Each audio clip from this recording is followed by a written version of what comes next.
Greece में 2 बंदरगाह खरीद सकते हैं गौतम अडानी।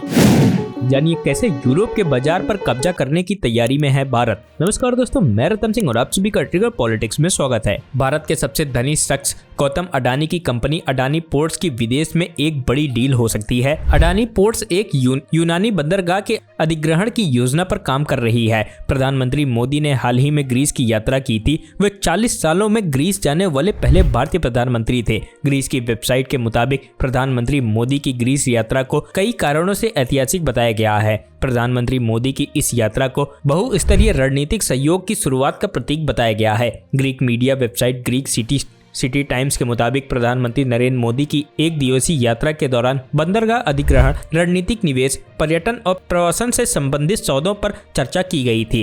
वेबसाइट के मुताबिक भारत चाहता है कि ग्रीस उसके लिए यूरोप का प्रवेश द्वार बने। इसे लेकर ग्रीस में पोर्ट्स के अधिग्रहण पर चर्चा हुई है। इसके जरिए यूरोप में भारतीय निर्यात को आसान बनाया जा सकेगा। रिपोर्ट के मुताबिक अगर इसकी प्रक्रिया शुरू होती है तो इसमें अडानी समूह की एक से ज्यादा पोर्ट अधिग्रहण की दिलचस्पी हो सकती है। ग्रीस सिटी टाइम्स ने सूत्रों के हवाले से लिखा है कि अडानी ग्रुप ने 2 बंदरगाहों पर ध्यान केंद्रित किया है। इसमें कावला और वोलोस बंदरगाह प्रमुख है। ये ग्रीस की राजधानी एथेंस से 350 किलोमीटर दूर है। उत्तरी ग्रीस में स्थित कावला पूर्व मैसेडोनिया क्षेत्र में मुख्य बंदरगाह के रूप में कार्य करता है, जो बाल्कन के कुछ हिस्सों की आपूर्ति करता है। इसके साथ ग्रुप की दिलचस्पी अलेक्जेंड्रोपोली बंदरगाह में भी है। हालांकि भारत के लिए यूरोप में प्रवेश द्वार के रूप में काम करने के लिए इसके विस्तार की जरूरत होगी। अगर भारतीय कंपनियां एक या एक से अधिक बंदरगाहों का अधिग्रहण करती हैं, तो ग्रीस आधिकारिक तौर पर यूरोप के लिए भारत का गेटवे बन जाएगा। स्थानीय ग्रीक मीडिया में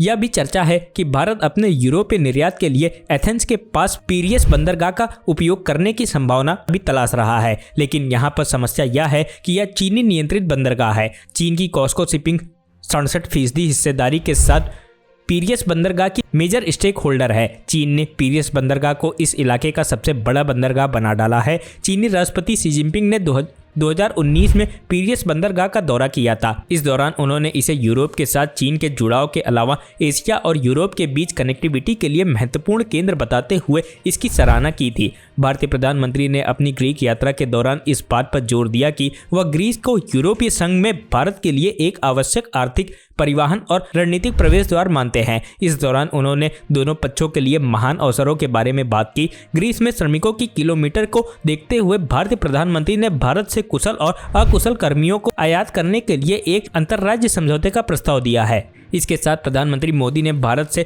लाखों पर्यटकों को ग्रीस भेजने के लिए अंतर्राज्यीय सौदा भी प्रस्तुत किया है। ग्रीक वेबसाइट के मुताबिक इस यात्रा के दौरान प्रधानमंत्री मोदी के साथ दर्जनों भारतीय व्यवसायी शामिल थे, जिसमें से 7 व्यवसायी दुनिया के सबसे शक्तिशाली लोगों में से थे। सभी व्यवसायी प्रधानमंत्री मोदी के साथ रात्रि भोज में उनके साथ थे। इस दौरान प्रधानमंत्री मोदी ने यूनियन व्यवसायियों से भी मुलाकात की और सहयोग की संभावना पर चर्चा की। ग्रीक सिटी टाइम्स लिखता है कि प्रधानमंत्री मोदी और उनके साथ आए व्यवसायियों को ग्रीस में निवेश की व्यापक संभावनाएं दिखी। उन्होंने ग्रीस में उच्च प्रौद्योगिकों के बुनियादी ढांचे, होटल इकाई और मरीन के अधिग्रहण के साथ पर्यटन, भारी उद्योग, परिवहन आदि कई क्षेत्रों में अवसर दिखाई दिया।